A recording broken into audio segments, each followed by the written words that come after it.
Yes, ladies and gentlemen, it must be Monday because it's time for the Wrestling Inc. Raw After Show with Triple J, Justin LaBar, Jack Farmer, and Jimmy Korderas. Fellas, how you doing? Justin, I'll start with you. Did you have a good weekend? I did. Well, I mean, the football angered me yesterday, but otherwise, it was a good weekend. So, first world problems. Yeah, I had my fantasy football bench was unstoppable this weekend, but my actual team, very stoppable. I think I said this. I think I bitched about this last Monday off the top. Once again, I have Tom Brady, and then on the bench I have Baker Mayfield. And Baker played no better fantasy wise, but it's like I'm just sitting here, like, what do I do? At what point do I mean? It's not like if I had somebody on the bench performing like wildly better than Tom, I think by now I'd pull the trigger, but it's not. It's like, well, and I think you said it last week, Jack. The moment that I bench Tom Brady, he's going to stick it to me. Yeah, he's going to put up 44 points like Lamar Jackson did to my team. How dare he? How dare he be successful in the thing he's worked his whole life to be good at? And then football. And the Washington Commanders. The offensive line, terrible. They need to get lessons from Teddy Long on how to block. Terrible offensive line. Wow. Well, we'll talk about that. Jimmy, how's your fantasy football team doing? You know what? I'm not in a fantasy league this year. Everybody's kind of Canadians. I know, trust me, CFL is not worth doing fantasy football with. So. But I'm a Tennessee Titans guy, and finally they got a win. I'll take it, regardless. But hey, and people are probably wondering, wait a minute. A lot of people from Toronto, because just across the lake here is Buffalo. Why aren't you Bills fans?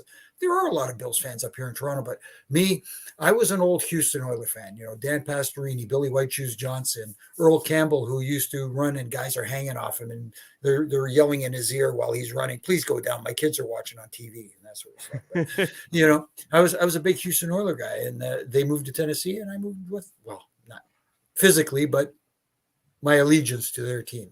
Anyway. Well, we got an Oiler here tonight on Raw that we'll talk about. But before we get into that, we got some news we're going to talk about, fellas. We're going to talk first about Andrade, who has taken to Twitter to put some cryptic stuff up.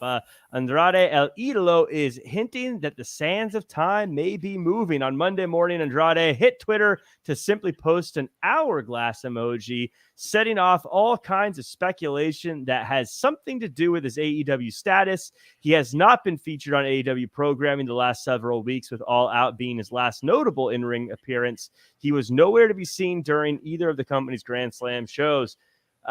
Justin, do you think Andrade is trying to say that he wants to move on to greener pastures, or is he the White Rabbit?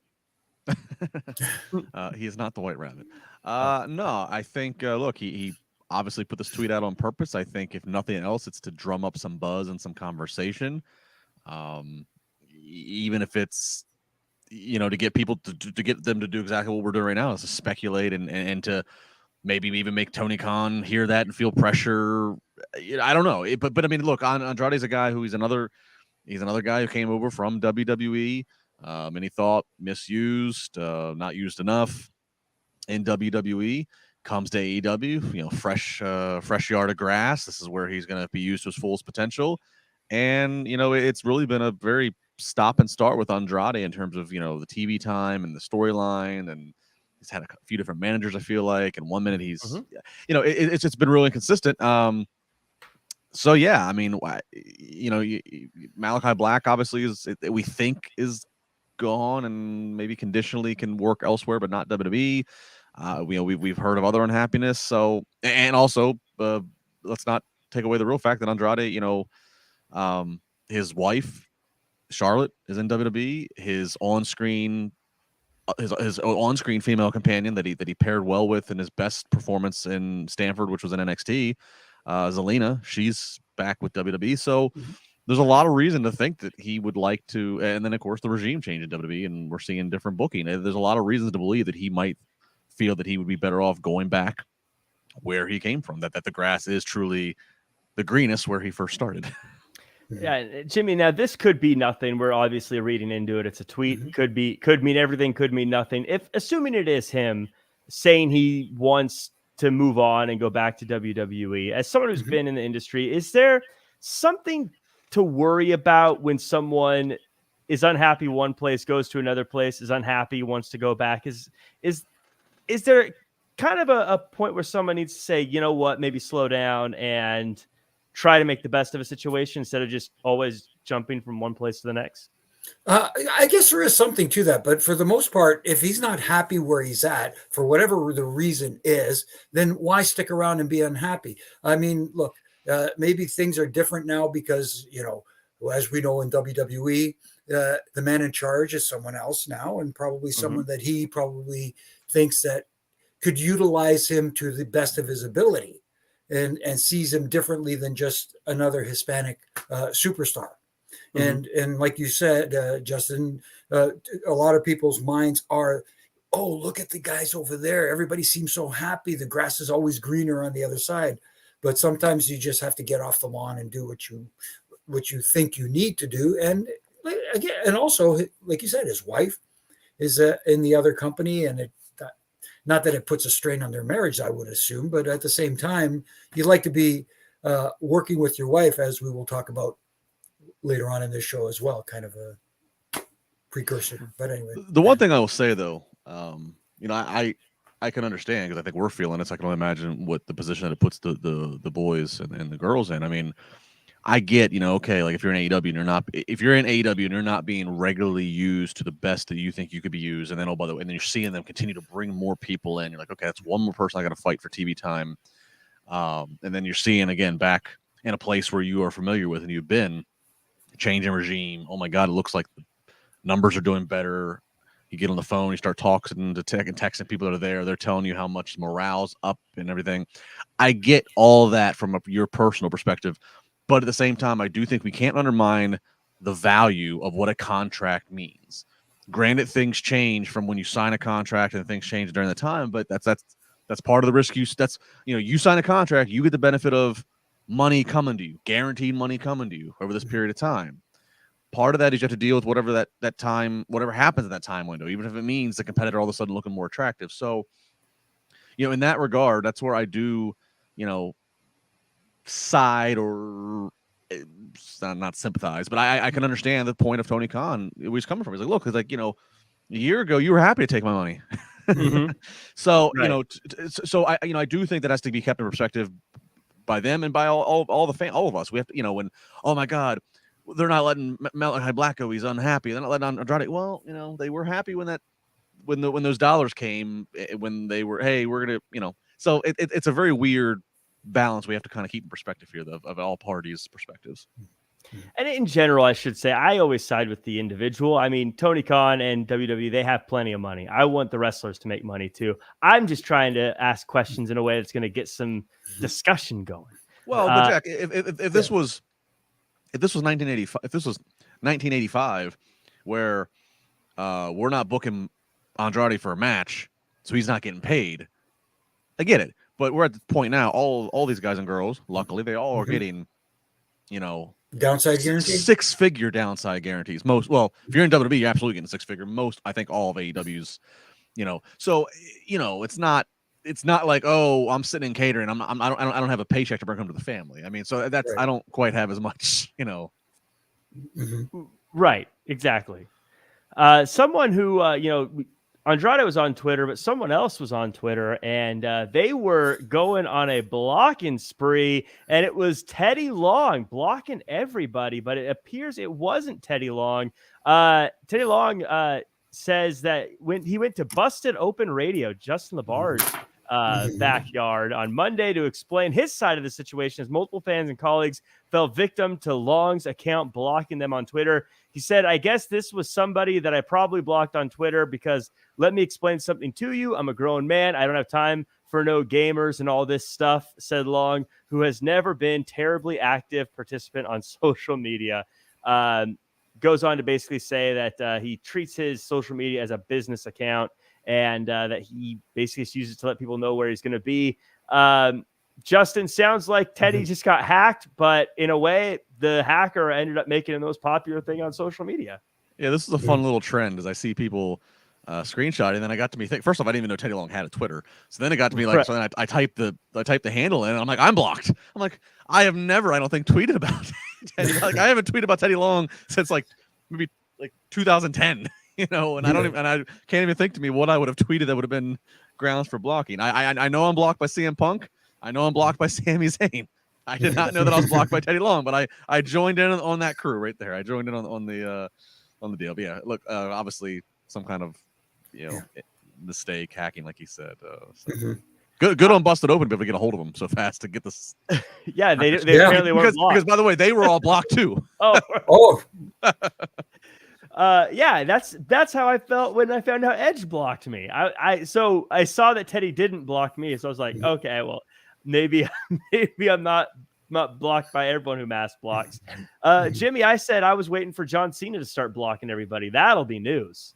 Oh, are you kidding? That would be incredible news, especially for someone who's set the record for most Make-A-Wishes and all that kind of stuff. Because I can't see John Cena blocking anybody, regardless of what happens. And he follows everybody, I think. What's that? He follows everybody, I think, too. I don't know how many people he follows. I know.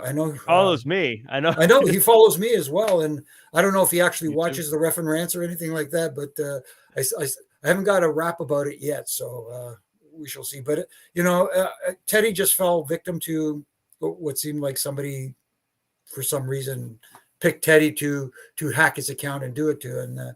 And I get what Teddy's saying. Teddy is not a big, one of these kind of guys. He's not big into the, he uses it to actually call people. It's right. Text people. That's as so opposed weird. To, wow.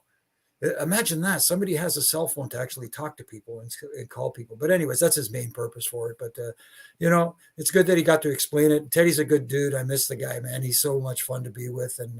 And I can't see him, like you said, I don't see him going on a blocking spree. I think he got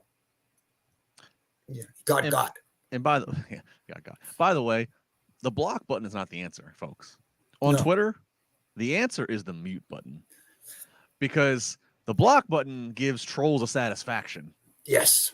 There's certain one that's like a win for them. I've seen trolls in their bio list off who they're blocked by as some accolade of their resume. Mm-hmm. Hit mute.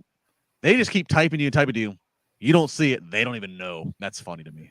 Mm-hmm. That is a good. I've not had to block people very often, just a couple times, but have been lucky so far. Justin, we got a super chat though from Peter. He says, "Who you got, Blue Tista or Justin LaBlue?" Wow. I don't know if I want to be going up against Blue. Did you see the new M. Night Shyamalan trailer that Batista's in? I did not. It's like an end of the world. It's like a creepy. It's called like a Knock at the Cabin. It's like it has that feel of like Signs, where it's like it's not Alien. I don't think, but it's like it's something to do like the end of the world is coming, and Batista plays what looks like either a warning sign or an antagonist. He's pretty, but he's got like go look at his look. He's got it's a look that I've never seen Batista sport before. Oh wow! What a warning sign Batista would be. Jeez, Batista shows up to my door and says, "Be careful." I'm going to be careful. Absolutely, man. And just an example of another guy who transitioned from the wrestling business into the world of movies and seems quite successful, man. Good on him. He walked for miles in that pit of danger. So speaking of transitions and showing up at your door, we're sponsored by HelloFresh. With HelloFresh, you get farm fresh, pre-portioned ingredients and seasonal recipes delivered right to your doorstep. Skip trips to the grocery store and count on HelloFresh to make some cooking easy, fun, and affordable. That's why it's America's #1 meal kit. Subscribe to HelloFresh and check Save Money off your fall to-do list. HelloFresh is 25% cheaper than takeout and less expensive than grocery store shopping. Also, time to cozy up and save money by cooking at home. Fall is the perfect time to experience the delicious taste of unparalleled convenience of HelloFresh. We love HelloFresh here. Jimmy, you've cooked up some. Yeah, I've cooked up a couple of times, and the wife has actually taken pictures of me because she sees how much fun I'm having doing it too. And not only is it fun to do, it's relatively easy, and man, it's good. Love it. I randomly grabbed this one because it was next to me. It is the black beans and pepper quesadillas. And I think this was from their vegetarian one. Like I said, I always try whenever I get into it. I always try their different packages just to test them out, and their veggie stuff was actually pretty good. Yeah, it's one of the fun things for those wondering how it works. Like, so you have your account on HelloFresh, and then you can go on and select, like Jack said, do you want a vegetarian? The options. Do you want like meat? What are you looking for? Calorie cut? Are you looking? What is it you're looking to do? And then they just give you like this menu. Oh, first they'll randomly generate and they'll give you 3. But then if there's one you're like, I'm definitely not eating, and they're making that, you can swap it out and you can pick it. So it's like a fun thing. It's like a fun online grocery shopping, and then of course it gets delivered to you. It's nice and packaged and kept frozen, and it is a lot of fun. It's kind of like this fun lottery game of like, if you're sticking with the same menu, if you're always doing the vegetarian or always the same menu, it's this fun lottery of, okay, which 3 am I going to get this week? Right. Yeah, it's definitely try it out. It's healthy, it's affordable, and it's easy. I think it clicks every single box that you would want for the why you should get it. Go to hellofresh.com/INC65 and use code INC65 for 65% off plus free shipping. Jeez Louise, that's incredible. Go to hellofresh.com/INC65 and use code INC65 for 65% off plus free shipping. That amount caught me so off guard. I almost read repeat offer. Pulling back the curtain a little bit there. Yo, guys, go do that before that thing disappears. That's a hell of a steal. Yeah, that's crazy. That is crazy. So definitely do that. America's #1 meal kit. Jeez Louise, 65% off. Hey, I copy and pasted that. So just that's what it was supposed to be. But let's get into the show. But before we do, it's roll call time. Thank you to everyone who's joining us in the chat live. Ricky, Dream Realm, Dylan, Tuck, Jax, BPE. We also got George. We've got Baby Ice and Peter and Junior and Blue Chew, and I Do What I Want, and M Rouse as well. Thank you guys so much for being here live in the chat, Zook, as well. See you there. Also, if you're listening to this later, hit the like button, comment, share, subscribe, 5-star reviews, all that good stuff there. Always appreciated. We also got Adam in the chat and Sergio as well. Thank you guys so much. Let's get into the show. Let's chat about some pro wrestling. Let's chat about WWE Raw. We kick it off with Bianca saying that she brought friends with her because Bayley never makes things one-on-one. And then Bayley comes out and says that Bianca was, quote-unquote, placed at the top, unlike her who had to work for it since she was 12. This leads to Bayley challenging Bianca to a ladder match at Extreme Rules and a match between Bianca Belair and Io Sky, which is a good one that I'm sure we'll see on a premium live event soon enough. But for now, Bianca gets the win. Jimmy Korderas, Extreme Rules coming up. Women's Championship on the line, ladder match, Bianca Belair, Bayley. How do you like the way this one's going so far? I don't mind it. I like the setup for Extreme Rules and making it a ladder match. Yes, it's unique, especially for the women. But at the same time, it made the match afterwards feel anticlimactic, if that makes any kind of sense. I'm like, okay, there wasn't a need. Yes, I know you want to extend this rivalry between the two factions, so to speak. But at the same time, you make that announcement before the actual match. It kind of makes the match feel like an afterthought. Yeah, and already on paper, when you do it when you write it down in that order, somebody should go, this is gonna overshadow the live match we're about to give you. And then the execution. This was a weird transition. Sky is ready to go, and so then everybody else gets out of the ring, but it takes a ref a while to get in the ring, and then it's like it was just, we've seen this before where they go from promo to get a ref out here, let's get the match going. And they kind of do it, and they kind of do it as smooth as possible to get to the break and whatever. If you go back, if you didn't watch Raw and you're looking at us, go back. It's a weird transition, and especially because later, not to spoil what we're going to talk about later, but later we're going to get these two sides, these two women's factions, trios at least, are going to run into each other backstage, and they're going to make another match coming up. So it's like, couldn't you have done it then? Why? Right. Why? To Jimmy's point, why would you? So yeah, I wasn't. I kind of was taken away. And the match was fine, but I was kind of taken out of the match. Weird transition. sitting stewing on what Jimmy just said. This wasn't my favorite opening 15 minutes of Raw. Mm-hmm. Yeah, I agree with you guys. I do like that Bayley kind of positioned this as I've been wanting this forever. You just happen to be a super athlete. I think that's kind of an interesting perspective on this, though it does make it feel like I should be rooting for Bayley because this is what she's wanted her whole life. But I like that point of it. But you're right. It did feel clunky getting to the match. And I don't think I would have expected Io Sky to win either way because of just where we're at with things. But it did make it feel like, okay, well, Bianca's going to get this win here.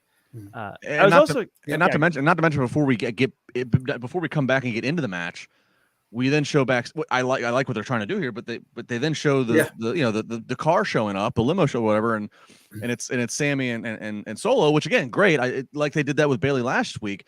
It always brings a little bit of attention to look at these important people arriving in class and style, and we're catching it backstage. But I see that, I got excited by that, and then they take me back to this match that's already in progress. Exactly. It's just kind of it was a weird formatting of what they decided to do to open everything up.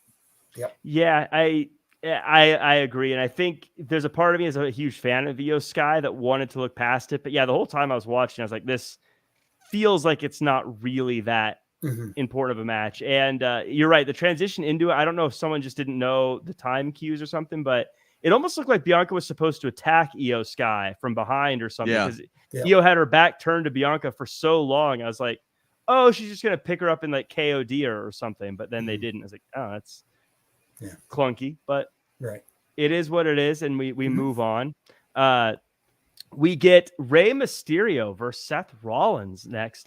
In a promo, Rey says that Rhea is manipulating Dom, which, I mean, we all could tell him that. That's no news. And he says because of that, he'll stop at nothing to beat Seth Rollins. Rollins, on the other hand, says that everyone doubts him, but he's going to be the king of the fight pit, and everyone's going to sing his song. We get a match with Rollins and Mysterio, and Rollins gets all bloody, but he doesn't lose an eye over it. That's a throwback. Dom comes out with a chair, but it's Rhea getting involved that sets the end of this match in motion with Rollins winning with a Peruvian necktie. Justin, this one was one that felt like they did a lot of good stuff here in the sense that they continue building things.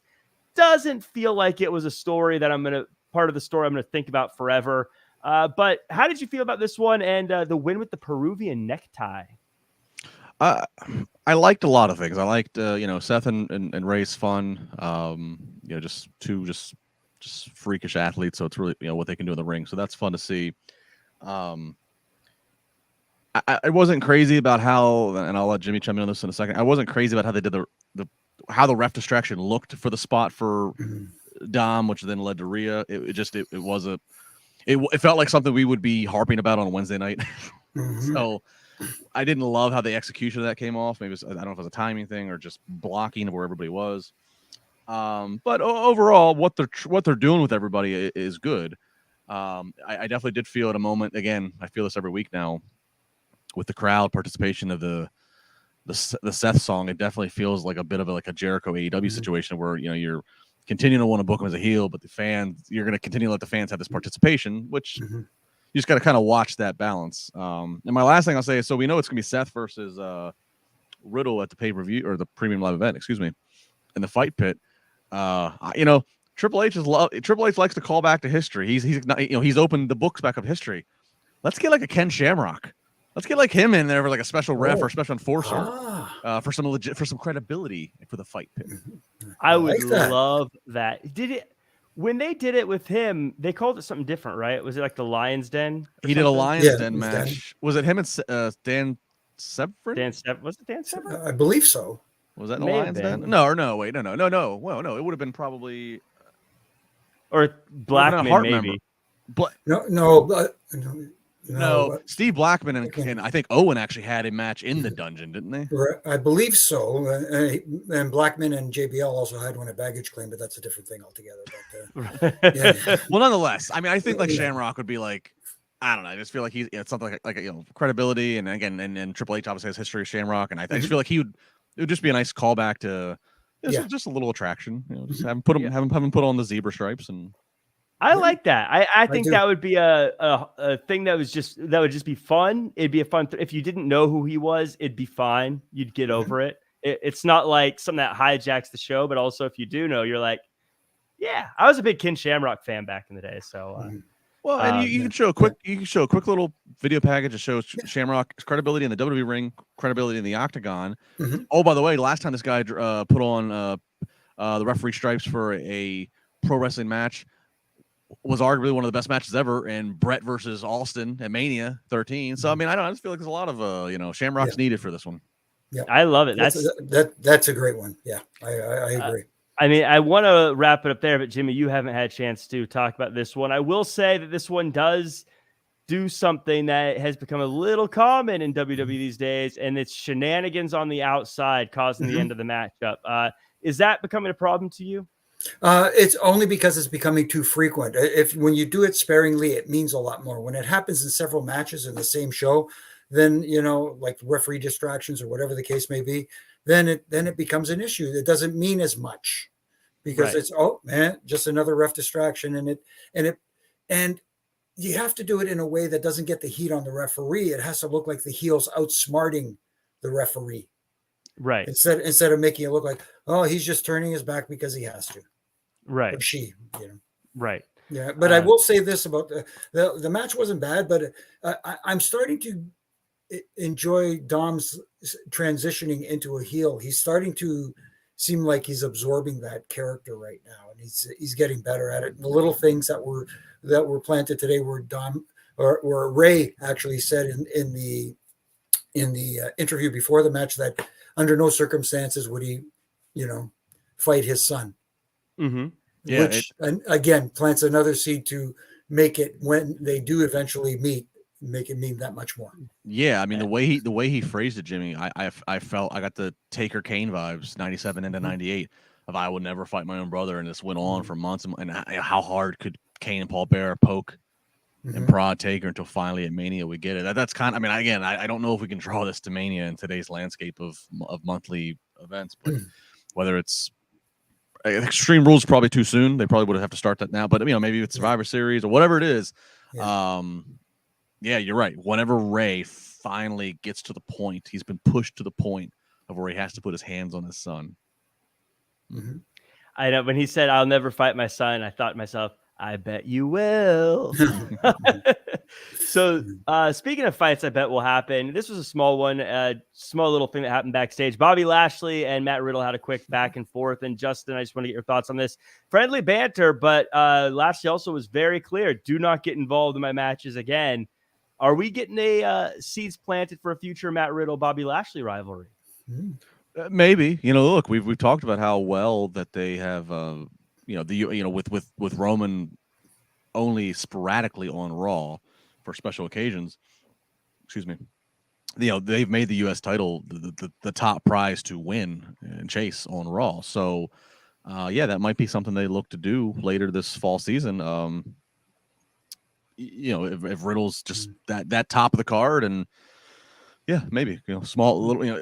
The one thing we can say, every week they have a plan. They go with a plan, and it's already the point of where you go into an episode of Raw. They have a couple matches they're advertising, and then before Raw's over, they have a couple matches they're already advertising next week, and they're following through. It's not being changed. It's not being ripped up.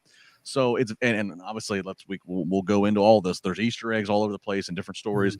It is clear Triple H and company have a storyboard out, and they have where they want to be in 3 weeks and 6 weeks and 9 weeks, what have you. So it's I absolutely, Jack, buy into that. They said, let's plant the seed because, hey, in December, we're going to need this. Speaking of seeds being planted and things happening, Jimmy, I'm going to go to you on this one. We got a QR code today, and I am going to put my foot down. I'm over it. I want to know. I feel like they told me to tune in on 9/23. I tuned in on 9/23, and all they did was say check back in on Monday. And I'm starting to feel a little bit like Nicolas Cage in National Treasure, where every time I get to the end of a clue, they just tell me there's another clue, and it's not moving forward. I'm getting crabby, Jimmy. I'm getting crabby at these. You got to give me something. Exactly. And here's the thing too that I find interesting is that usually with each clue, there's a little bit more of a slight hint as to where this is going. There hasn't been anything except the same old thing other than the White Rabbit. Mm-hmm. That's the only thing that's been a consistent, and there's nothing that's been pushing it forward. Obviously people speculate that it might be this person, that person. Of course, Bray Wyatt is the big name being thrown out there, but you haven't given any hints, any like subtle hints to further this along.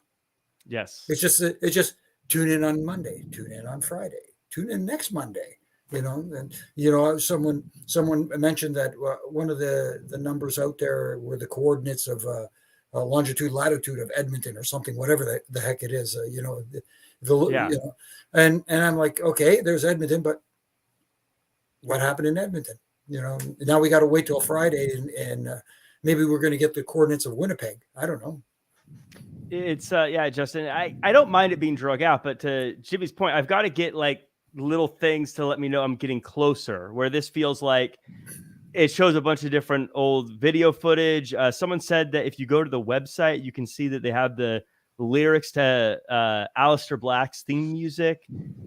But I'm not invested because I feel like, but it might mean nothing because none of it's meant anything so far. See, I'm on the opposite side of you guys here. I'll take the same argument later when we talk about Loomis and Miz. But for this, I feel like this is what it should.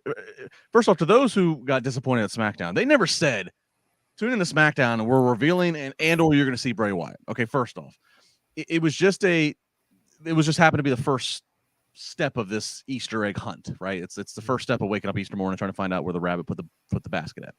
So I'm okay. Like right now, I'm okay. They're training us to look for a code, scan the code, and then have fun looking at all the different, also when you scan the QR code tonight, the title of the video file is I think it's the date for next week's Raw, or no, I'm sorry, it's the date for Friday SmackDown, and it's the airport abbreviation for what Winnipeg's airport is. Like, it's just all it is it's just affirming you to tune in. We're going to give you another video with just more clues, maybe little things are there that we haven't uncovered, because I think that they want to train you in doing that so you feel invested, so you have fun.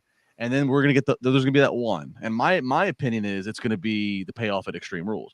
There's going to be that one, whether it's on the Go Home Raw or the Go Home SmackDown, that's then finally going to tell you more, where it's going to be, where it is going to spell out more bluntly, all will be revealed on this day and at this location, which I think is actually Philly for Extreme Rules. So I'm okay with it because it's all for fun. It's not playing out as a segment on Raw. It's not, it's there for the most hardcore fans or the most regular fans. I'm okay with it. And I'm okay, fine, also doing a little troll job of, okay, who's all the people the fans could speculate? Let's put a few lines of Aleister Black's lyrics.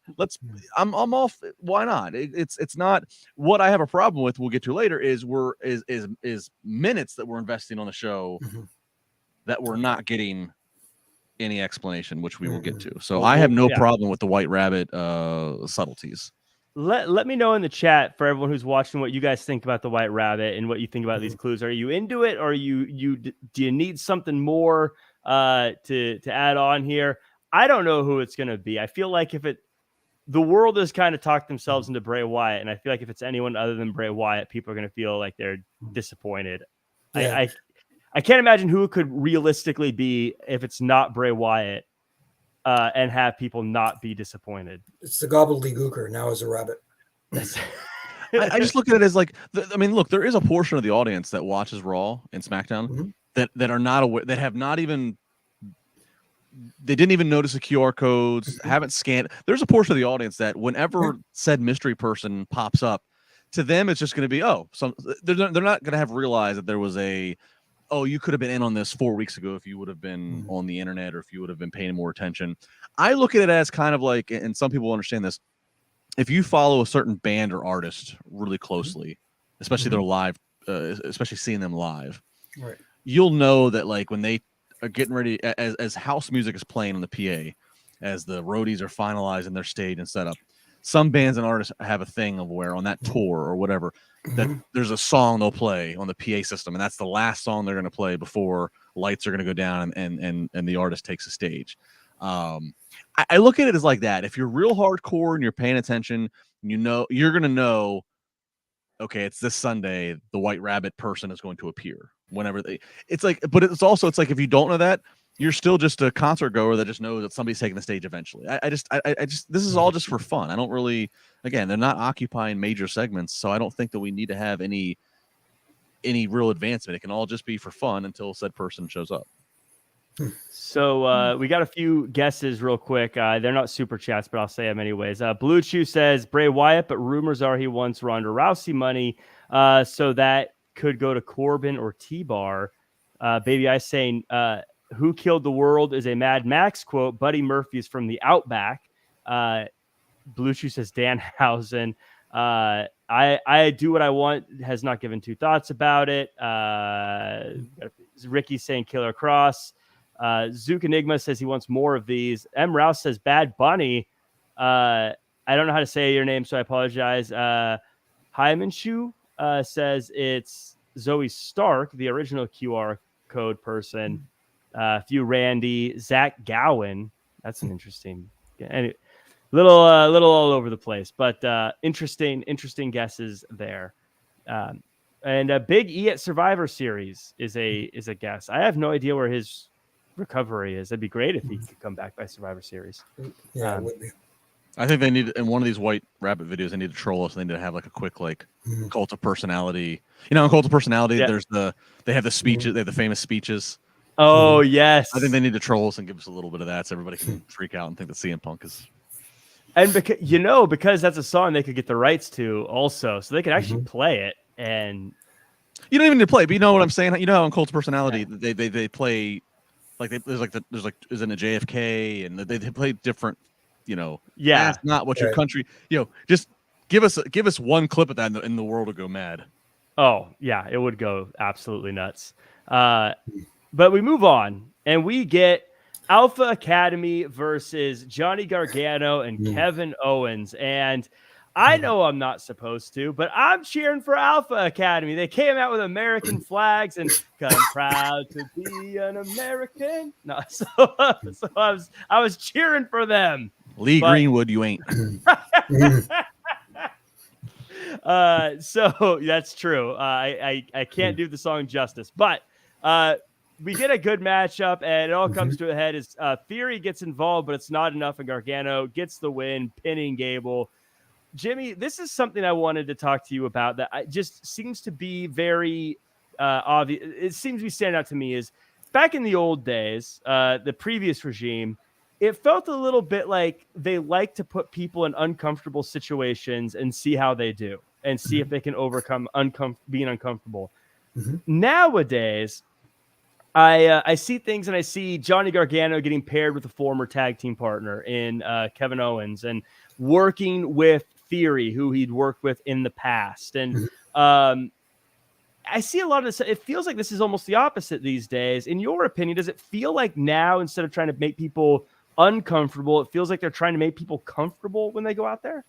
There may be a little bit of that to it, but I think it's more that they see the chemistry and they see that these people work well together. And I think that has more to do with it than testing to see if these people can work together. I think because of the past and the history that they've had together, they know that they have something here, and they want to present it on the main roster and show it to the world, as opposed to NXT or wherever the case may be if it was elsewhere. You know what I mean? So I think that has more to do with it. I think they know that all of these guys work well together. They know that each other very well. And you look at who's involved here. You see a guy like Kevin Owens. Kevin Owens seems to have a new re-energized new lease on life. Yeah, that's a good way to put it. Yeah. And same with Sammy, which we'll talk about later on. Just guys feel like there's a different energy about them, and they're getting a chance to present it. Justin, this is kind of, I guess, old school of me, but should they have had KO get the pin in Canada? No. Nope. That was actually one of my notes. I'm glad that they gave Johnny the pin. Because, look, he's been back for a couple weeks now. There is still a certain battle of, he had like little flirtations of main roster in the previous regime, right? Like he had like but all of his real stock was obviously being Mr. NXT. Mm-hmm. And you can look at it. You look at him when he comes out. Some people stand up, some people clap, and some people, all right, well, I know he's the good guy, but I don't really know much about him. And then KO comes out, and everybody's on their feet. KO. I mean, again, I said it again a few weeks ago. KO he was in the WrestleMania main event. He got Stone Cold Steve Austin to come out of retirement. KO's stock is as high as it's ever been. So nice rub having Johnny with KO, and then let Johnny be the one that, does some cool high spots, gets the pinfall. That's how you're going to start to have people from town to town go, oh, okay, so this Johnny Wrestling guy, he's legit. He's worthwhile. My only critique at all, I love Johnny, and I know Johnny, he was a huge HBK fan, and I know it means the world to him that HBK is somebody that he gets to now, a coworker. Little less use of super kicks. I thought we had a few too many kicks. I know that he teased getting ready to do his big super kick for the finish, and then the distraction at the end happened. But that was my only thing. I was like, all right, Johnny, we don't need quite so many inseguries, quite so many. That was my only critique. Was I thought for a guy who can do anything and has such a depth of a skill set in the ring. That was my only critique, that I'm being really harsh on him. But overall, no, it's the right decision to have him get the pinfall. Yeah. Absolutely. In pro wrestling, super kicks are like spilling glitter. Once a little gets out, they're just everywhere. Pretty much. Yeah. So I thought everything worked out great. And also there was a quick phone call that I thought was fun between Theory, Strowman, and Gable. And I don't know if there's anything to take from it. I guess there was something to take from it. I do like that they're not only selling the idea of these matches coming up next week, because we're getting Gable versus Strowman on SmackDown or Raw, I can't remember. But I also like that they're selling the locations a lot now, and they're saying we will have our match in Edmonton or etc. I think that's Minneapolis. I think they said St. Paul. St. Paul. Clearly, it didn't work that well because we can't remember. But the idea of, I do like, it makes it feel like, oh wow, they're gonna meet in Indiana. Like it makes it feel like a bigger event. It's common again, and Jimmy lived it. It's common sense booking. You're going to a territory that somebody's a name, and you put them on top of the bill, right? And that's one thing AEW does great. AEW, as they as they're rattling off their on sale dates and the towns are coming to, if you pay attention to the graphic of what talent they put, it's very they always go geographically to whether it's this person's from this area, so we put them front, or AEW is going to the Northeast. They're going up and they're doing Boston and Connecticut. And who are they putting? They're putting a lot of former WWE guys in a market that's obviously always traditionally like book to your towns. Why would you not? And for the longest time, it was the joke of Vince having people, guys and girls, lose in their hometown on purpose or an accident. It makes a lot of sense. It really does. So I like that. I also like just common sense of, again, it's coming up with the times. Part of this, we can go back to the Easter egg thing of people like to pay attention to the online stuff now. More of the audience does. Also, and we'll talk about this later with AJ and Sammy, it's use modern ways to build a match.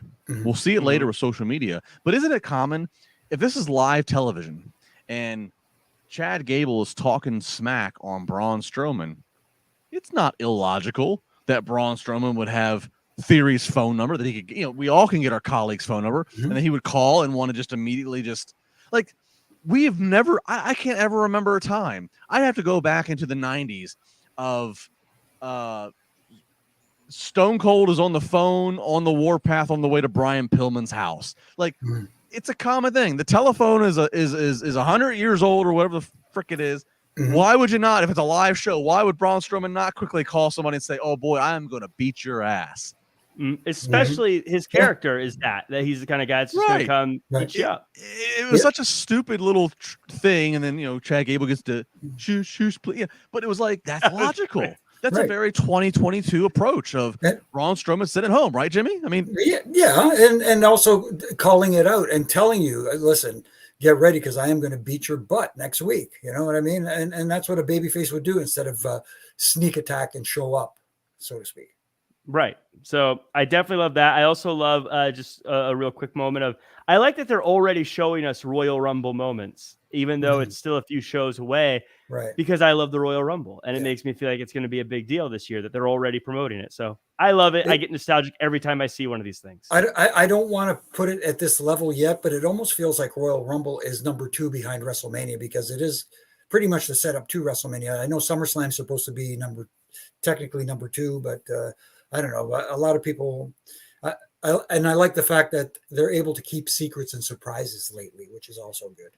Yes. Jimmy, you're so old school. Everyone knows that Crown Jewel is greater than or equal to WrestleMania, and then WrestleMania is number 2, and it's by the way, because I know I'm gonna get called out on this.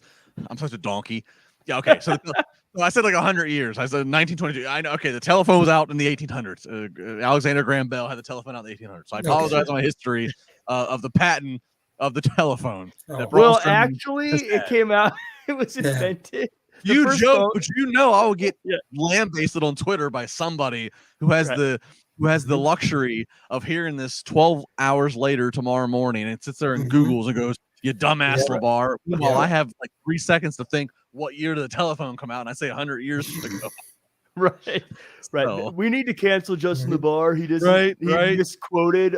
If you're going to be a journalist, this false information. So you're going to talk about wrestling. Make sure you know what year the telephone came out. Okay. Yes, you will. You'll still get those, but now you can at least for people who listen to the whole show. Someone who didn't have much time on the show, Omos and his opponents. Just another crushing victory for Omos against 2 local talents. Jimmy, why didn't they break the announce table? Because it was so broken. Frustrated.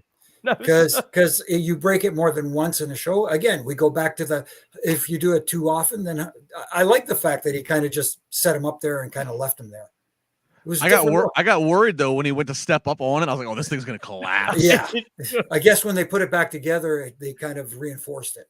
I hate that. If you break the table, let it. I know that they use this table that has 6 pieces that all snaps back together. It's not like they used to use back in the 90s when it was an old-fashioned wood table. If the table breaks, make the damn announcers just sit with no table. That's part of the fun. Is if you break the table, table's gone. And I know you don't have the English, Spanish, and French. I know you can't boom boom boom knock 3 of them out in different matches. But if you're gonna go with one language speaking table, if it gets broken, tough cookies.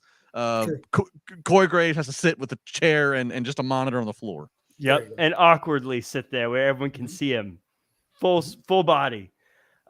Someone who got seen full body, Miz is in the bag. He puts together a smart and stealthy security force, Miz Force, he calls them, but it's no use as Dexter knocks them all out before attacking Miz and choking him out again. Justin, you alluded to this earlier, so I'm going to let you take it away because this is another one that I feel like we need to start getting some information on. Yeah, look, these are fun.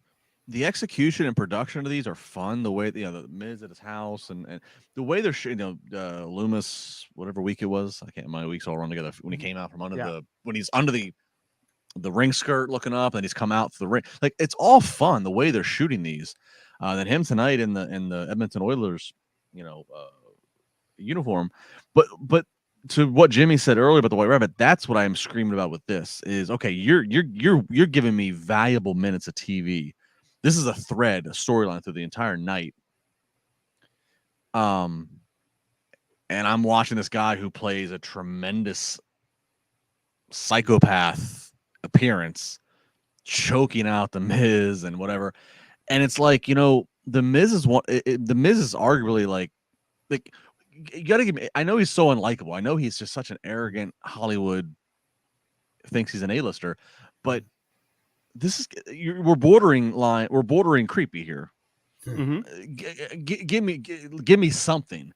What did the Miz do to Dexter Loomis, or what did the Miz do to somebody in Dexter Loomis's family? I don't know, but I need something so I don't feel uncomfortable or awkward or ashamed for cheering the heel and Miz getting choked out and getting outsmarted. We're at that point now where I'm starting to feel awkward that I'm like, I don't know if I can. Why am I cheering Dexter Loomis? Right. Yeah. Even if it was just Jimmy, I don't know about how much of a explanation you need, but at this point, even if Miz just said like, I didn't think he was coming back. And then like, I know, oh, so he did something. Okay. I know there's something that happened, but Miz seems like he's in the dark about this. Yeah.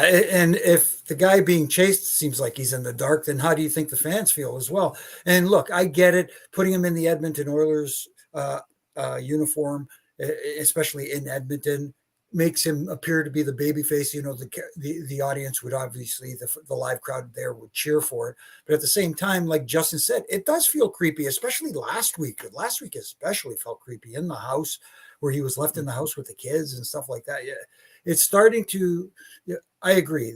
This needs to start advancing the story into telling us what is going on here. Again, drop little hints, like you said, Jack, a little thing like he's not going to get me again or whatever the case may be, or he's not going to, something, anything. Right. Yeah. Even if just allude that there was something that happened or there's a reason for this or because otherwise, yeah, it's definitely to the point where like this guy, like, it's not funny anymore. He's becoming a detriment to what's going on. And didn't it feel a little weird after he choked out Miz and he passed out, kind of stroking him across the head like this, and it just felt. Which is great if it's. I get he's supposed to be psycho, but if he's supposed to be an evil psycho, I get it. Or if he's getting revenge, but I don't know what revenge he's getting. So. Right, he did that. I mean, he would do that gesture, and that was part of his shtick in NXT when we saw the story play out. That okay, here's why he has a problem with this heel. So there was a certain like that gesture there was a certain icing on the cake to it. But we don't have any context of why he's doing this. Like it's just unless they are mega big picture storytelling this beyond our like the White Rabbit and like unless all these things are gonna like come together and it's gonna reveal one big aha moment. But otherwise, if these are isolated storylines, then right now it just seems like Loomis just looks like he just does not look like the guy that you cheer for. Right. I should say when they reveal it all, or I may very well be like, this is great. I'm glad it played out this way. I'm just saying at this point, I feel like I don't know why I like this, why I want this guy to be very good. But we have a few super chats. One is from Tox Kazim, who says, Bobby's cheers are dying down. Maybe it's time to rebuild the Hurt Business versus the Bloodline series. I like that on paper. I also don't know if Bobby's cheers are dying down, though. What do you guys think of Bobby and the Hurt Business? No, I don't think his cheers are dying down. Not at this point, anyways. I think sometimes it depends on where you are, and so you don't hear the audience, and sometimes the way the way it's mic'd and plays on TV. There were times tonight where I thought the audience was a little more vocal than it came across on TV. Yeah, I mean, Bobby was back. I mean, at least on TV, he was backstage in a pre-tape. So that's always a weird thing of what you're going to hear. When he's out there for a match, I think he's over like Rover. And again, they're positioning him to be, he's the biggest title holder that's regularly on Raw, and they have been solidifying that. So, I also like the approach that we have right now, that at least on the men's side, we got one dominant faction on Raw that is the Judgment Day. We got one dominant faction on SmackDown that is the Bloodline. I like that. I don't think we need to start AEW gang warfare where everybody has to be in a group. Right. Yeah, I was a huge fan of the Hurt Business. I also kind of feel like in pro wrestling, you got to move forward, not backwards, and I feel like that has kind of come and gone at this point. Right. People probably hate me for saying that, but it is what it is. Sheed Black also, I was going to save this, but Sheed has been waiting very patiently to get to the super chat. I was going to save it till we got to Judgment Day, but since we're doing super chats, Sheed Black says Judgment Day is way better than how they started. And I think I just agree completely. I thought Judgment Day was DOA, but it has actually become very interesting to me. Yep, definitely. So we'll talk about them in a little bit, but we also have another debut. Nikki ASH gets ready for a big matchup against a surprise opponent. And who is it? It's Candice LeRae coming out and gets a fairly quick win over Nikki ASH. Post match, Nikki is in tears with her mask off. And later in the night, Candice is palling around with the champ and ends up challenging Dakota Kai to a match. So she is off and running. Justin, do you feel good about the way they've brought Candice LeRae into the main roster? I mean, there's not too much to take from this. I mean, obviously, it's good to see her there. It's good, again, going back to families, her and Johnny obviously married, as they acknowledged. So, good on her. Crowd, again, let's be honest, the crowd, a lot of them didn't have a lot of reaction, probably not a lot of familiarity. I mean, Johnny was a top star in NXT. Candice, she was in NXT, but I wouldn't say that she was like a face of the brand ever. So, even more of an uphill battle. But I think she deserves a spot. So it was good to see her. It's kind of funny, Johnny had the out of nowhere, there's no bill, no whatever. He popped up and made his return and got everybody buzzing. And that was in Toronto, the Candice and Edmonton. So the Garganos like to surprise people in Canada. I thought it was fun. But no, I mean, look, the women's division, man, they're just adding depth and what have you. But one thing I will say, she did the swinging neck breaker finish from the second rope. And all I could think when I watched this is like, damn, what a hard bump to take. Both her opponent and her, she's still bumping with it. And like you don't often see bumps. Like normally when they come off the second or top rope, you're bumping and going into the center of the ring, which is your sweet spot, is going to have the best give. They bump by the nature of the swinging. They're bumping in the corner, and that is a hard part of the ring. That is a hard part of the ring. Yeah. And that hurts her just as much as it hurts her opponent. And so I just saw that and I was like, ooh, let's not be doing that on house shows every single night. Right. Yeah, if I was a wrestler, I would definitely have a move where I don't have to bump too. So I would win with the atomic drop. Okay. I would never win a match. There you go. Probably that's not the only reason I would never win a match, probably, but hey, I'll throw it out there. Jimmy, this one, I want to talk to you a bit about Nikki ASH. I thought it was kind of a bummer. I thought that she didn't get more camera time on her because it looked like she was doing a great job of showing heartbreak with the loss and taking the mask off, but obviously she wasn't the main story, so we only got a quick glimpse of it. But talk to me about Nikki ASH. I think this is a time where there's going to be a little bit of a transition here. I think she's going to transition out of this faux superhero outfit character, so to speak, and this is probably the precursor to it. And I'm going to disagree that they didn't focus on it too much, but they did give it enough time to make people go, maybe this is where we see a different Nikki ASH. And I didn't mind it not being so overtly shown on television where she was crying in the corner in mask. We got to see it, so we got to absorb that, and as they cut away from it, it was going, oh wait, I want to see more of this. So it makes you want to see more. Fair point. I love when wrestlers are able to really like emote in a big way like that. I think that shows great chops, I guess. So good stuff from that. I hope she's able to get some more stuff than what she's been getting because I think she's a talent.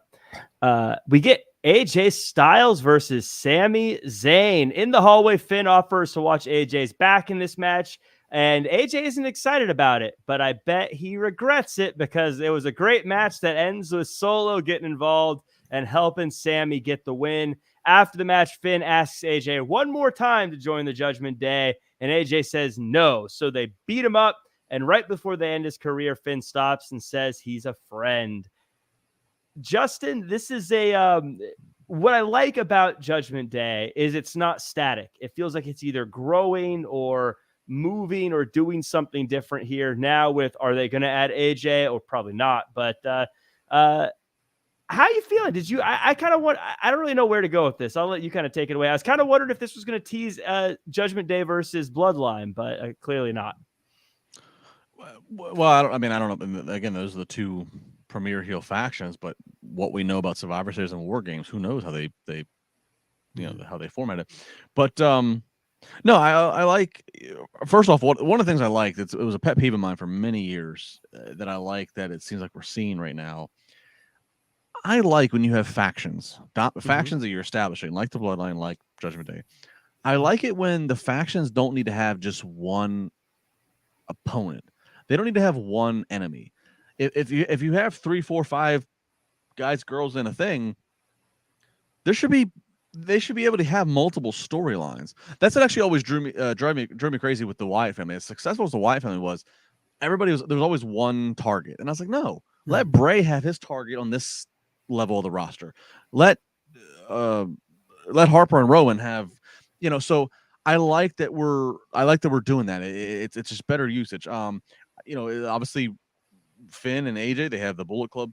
Again, it's kind of a little callback to those who understand the history here. I like that. And I like the social media build, the tweets. Again, it goes back to the thing what I said earlier about Braun calling real quick to smack talk Chad Gable. It's just modern 2022. We see real Twitter fights happen unscripted amongst people in the business. Real disagreements. There's no payoff being planned. It's just true. You piss me off, and I'm chattering at you. Yeah. Why would you not use it as part of your build? So it's just logical. I like it. To make money. Yeah, it's logical. Yeah, it takes so much of the work out of it too. Instead of trying to figure out why these two are going to have a match, Twitter is built for picking fights with people. Exactly. You don't got to hand them. You don't got to hand them a microphone and make them go out and memorize a 10-minute promo. Right. Just say, "Hey, Sammy, we want you and AJ to occupy 25 minutes, 3 segments of Raw with a match. You guys haven't had a lot of matches ever. Maybe the first one on TV. I don't know. But we want you guys to occupy 25 minutes. Say something on Twitter. Hey, AJ, you reply. That's where we are in the world. 2022. Just do it. Yeah. And what's great about this build, and Jimmy, will go to you for this, is because everyone has their own rivalries, like Sammy now with AJ is, if it goes well for AJ, then if he does get to Roman Reigns, it feels natural instead of now we're pulling random challenger for Roman Reigns. And it also doesn't feel like, not to make this, I hate using AEW as an example because then it feels like I'm picking sides and I'm totally not. But it reminds me a lot of MJF. It seems like he has teams just so people can go through them before getting to him. Right. Now, even if AJ does that, it doesn't feel like that's the point of the team, if that makes sense. No, it does make sense. And like you said, and like Justin said, when you have several members of a faction or a team or whatever you want to call them, or there should be multiple storylines attached to him. Like you look at Finn Balor, trying to recruit AJ Styles tonight. That is a good story going in there. And then you have obviously the situation with Edge, when they took him out and so forth. And then you had the situation with Dom, who's now been taken into the Judgment Day, and his situation with his father. There's multiple stories being told with multiple players in the game. Now all we need to do is get a female version involved to battle with Rhea, even though she looks like she can handle her own with the guys, and there's nothing wrong with that. But as we know in WWE, there's limited, if any, interaction between the men and women as far as in-ring goes. So maybe it's leading down the road to a Survivor Series match with those players, like you get Edge and Ray and possibly an AJ Styles to face Judgment Day at Survivor Series in a War Games match. I have a feeling it's leading to the eventual moment when Bianca Belair is out there talking about defending the title and being great, and then Rhea Ripley comes out and the place is going to lose their minds when those two stare each other down, because they're both, I think, just massive right now. So big things for all of them. I did want to take a quick second before we get to the main event, though, and we alluded to it real quick. John Cena, 650 Make-A-Wishes. I think that is just so cool. Justin, I did quick math here. If you did one Make-A-Wish every single week, it would take you 12 and a half years to get to the number that John Cena is at. That is absurd. I mean, he's the GOAT on his own level. Yeah. That's the simplest way to put it. Go ahead, Jimmy. Sorry, not to interrupt, but one of the things too is he truly enjoys doing it. He's not doing it to make a name for himself or anything like that, or to hold the record. He loves doing it. He's just that good a guy. And I'll say this. I mean, Jimmy has far more. Jimmy's refed Cena matches, so I can't speak to that way. The only connection I have with Cena is that my suit guy is his suit guy, the guy and David Allen, and I can tell you this: there's a lot of stuff that John does that does not get publicized. Mm-hmm. He's not. He doesn't have a PR person running up the flagpole to say, "Look at what else, John." I mean, the Make-A-Wish stuff gets publicized because Make-A-Wish has a PR team that documents this, right? So it's just that it's going to get checked off on there's another wish made. John does other things, donations, time, whatever, that does not get publicized. He does not look to tweet or publicize or whatever, and so I'll just leave it at that.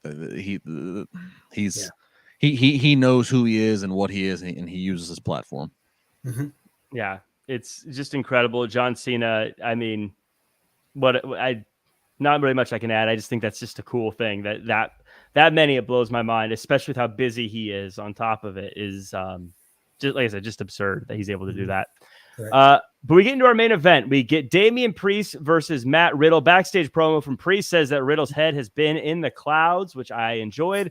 Good main event ends when Judgment Day tries shenanigans, but Riddle still gets the roll-up win. It's beat down time, but Edge returns and clears house before saying he challenges Finn to an I Quit match. Mm-hmm.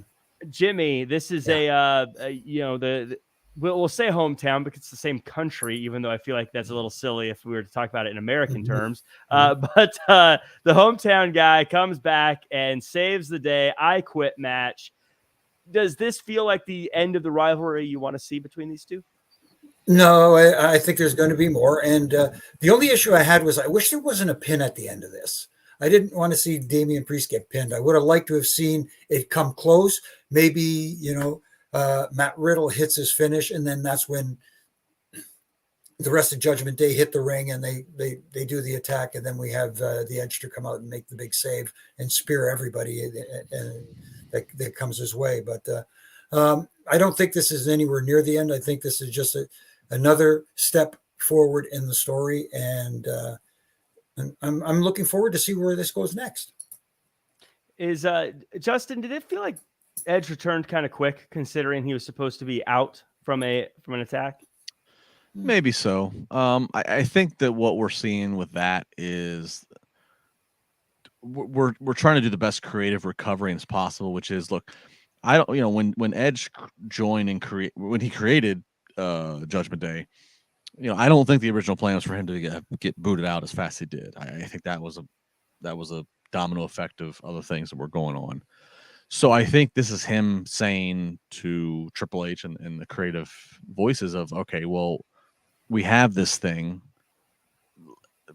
I was supposed to be given the rub on being on their side. Let me do as much as I can now. If I'm going to be the face, let me do as much as I can to give the rub to them as their opponent. So that's what I think kind of is the case, is that, we could have Edge stay off TV for several months and he comes back at Rumble or whatever, but like, we need Judgment Day. We need Finn and Dom and Priest and all to be built up and continue to be elevated now. So I think that's what that is. Overall though, I think I do think where Judgment Day is at now is maybe even better than where it would have been if the original plan would have blossomed, because maybe the original plan would have kept going and it would have been Edge with a bunch of secondary cast members. But with the fact that Edge was, got booted out of it, again, for one reason or another creatively, it has really put the pressure, and I think they've all risen to it, on Priest, Finn, and Rhea to rise up and take ownership. And now they're bringing Dom along as like their little project, their little brainwashing project. So I like how this is going. The match with Riddle and Priest was a lot of fun, hard hitting. This, peek behind the curtain, these two guys are very good friends. And so I've said this before, when you have two guys or two girls out there who are really good friends in real life with a lot of trust, they're going to go out there and they're going to lay it out. They're not afraid of getting a little stiff or a little whatever, because there's just a healthy respect and trust with each other. I said the same thing years ago between Kevin Owens and Sami Zayn. We would see some classics between those two. Those two were such deep-rooted friends. There's no worry of bad day at the office with each other. You know what I mean? So I thought that match was fun. And finally, I'll just say this: Riddle, he's climbing the ranks. He's entertaining, but they're still doing the call to the RKO stuff. They're still, whether it's him doing the Randy or the RK Bro, he's still doing the Randy stuff. And all I can think at sometimes is like, man, I hope Randy's okay. I miss Randy Orton. Yeah. I want to see the Randy payoff of what was going to happen between he and Riddle. Were they going to go on to continue to dominate the company? Was there going to be a split? I miss Randy Orton. I hope that he is able to come back sometime. Yeah. Because that's gonna be a hell of a pop and a hell of a payoff. Some of my, I don't usually flex my connections backstage at WWE, but they're all telling me Orton's the White Rabbit. No, I'm joking. I don't have any connections at WWE, but Orton's the White Rabbit. You killed the world. Wow. No, it's not Orton, but we did get a super chat that came in. Breaking news per Wrestling Enthusiast. Malachi Black just said he's been given time off by Tony, not released. Instagram Live just now. Okay. And I have taken to Twitter to look at that, and people are talking about it. And yeah, it sounds like he is just confirming to people that he is not a free agent and not someone who is available to be signed, is what it appears to be the message. Okay. Well, Wrestling Enthusiast, thank you for that bit of information. Yeah. So which again goes back to what I said.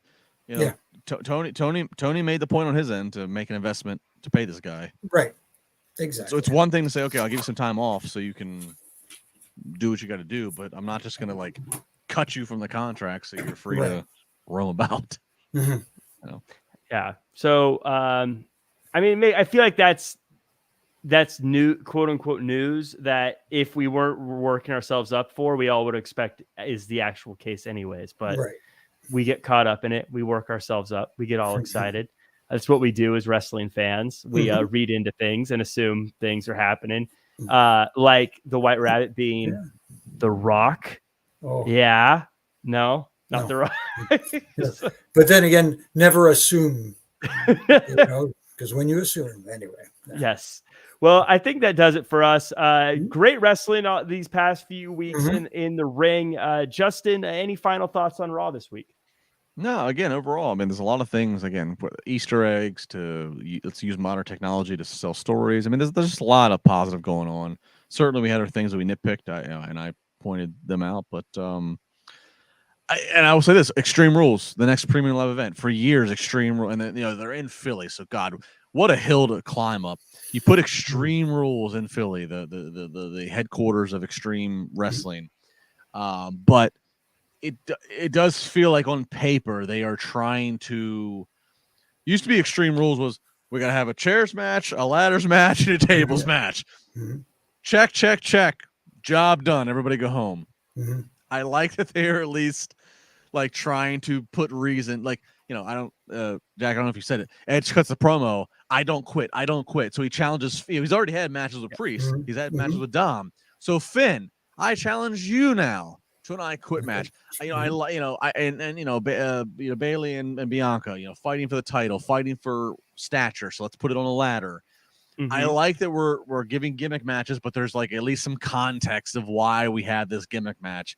And it's also gimmick matches that are exciting. I quit matches are exciting. Ladder matches are exciting. Yeah. Giving me a chairs match for random reasons that have no context didn't do anything in the past. So I like the effort we're putting into Extreme Rules here.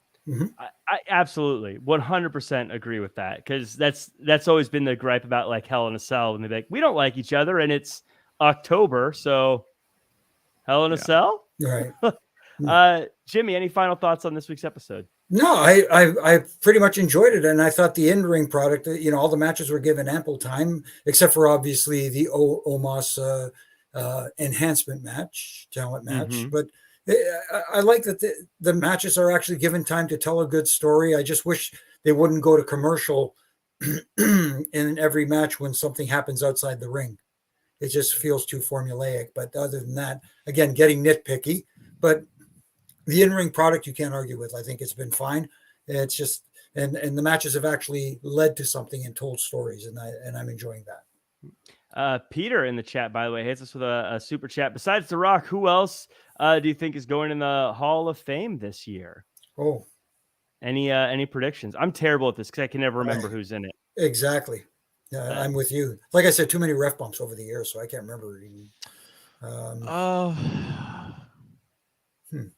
is not in the Hall of Fame? Two names come to mind. One, for a lot of years, I wondered if they were publicly persona non grata, but they just did the A&E biography on Lex Luger. Lex, of course, very unfortunate tail end of his career in life, and the Miss Elizabeth stuff, very tragic. And I always kind of thought that maybe some of that stuff kind of like scarred his reputation.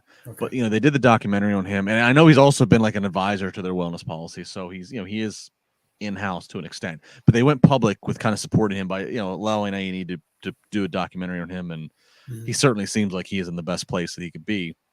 So I could see Lex maybe being one if we're not talking about headliners like The Rock. Another one would be, and you love to have it as a tag team, but obviously the other half is in Jacksonville. But he's back. He's in an executive position. In a great another one who's in a great place in his life, and who deserves his flowers. That'd be Road Dogg. Yes. Aside from the great entertainer that he he was a tremendous hand, as they would say in the so he's back in-house, if you will. So I could see Road Dogg being a mid-card Hall of Fame ballot person they put out. Sure. All right, perfect. Yeah, I think those are all great choices. Let us know in the comments as you watch this who you think should go into the Hall of Fame. I think that does it for us. As we sign off, as always, though, thank you to everyone in the chat. Bernie DC, we got Scott, we got Dream Realm, Lil Duwat, Baby Ice, Dylan Matthews, George, Everett, Ricky, and everyone else. Thank you guys so much for joining us. Justin, where can the world find you online? At Justin LaBar across Twitter, Facebook, Instagram, all the things. Don't be creepy if you add me on Facebook or whatever. I'll be back Wednesday with Jimmy, definitely for AEW. I think I'm on Busted Open Friday. And again, tweet us. Let us know, where in the world are you, Carmen Sandiego? Where you listen to us? Where at? Where from? What time is it in your time zone? What are you doing? Are you in the gym? Are you ignoring your boss? Let us know. If you tweet me that, I love to retweet it. It's always fun. Nice. Yeah, especially if you're ignoring your boss, let us know. That's the best kind of a listener. Put your boss on the line. I'll give him a reality check. I'll let him know what's up. There you go. Yes, 100%. That. Jimmy, where can the world find you?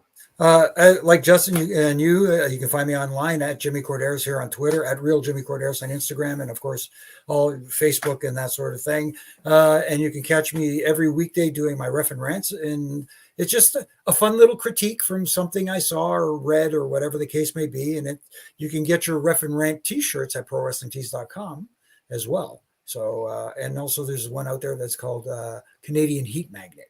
Which you need to start giving us behind the scenes and showing us before you do your minute ref rant. We need to start seeing you make the coffee. Yeah. Ooh. You need to get in your underwear with RJ City and start making your coffee. Oh no! Now that's what we need. That's the OnlyFans. The Toronto connection. There you go. There you go. He's a handsome young man. So anyway. Well, how do you take your coffee, Jimmy? Are you a black coffee drinker? No, regular, just regular. One sugar and a little bit of cream.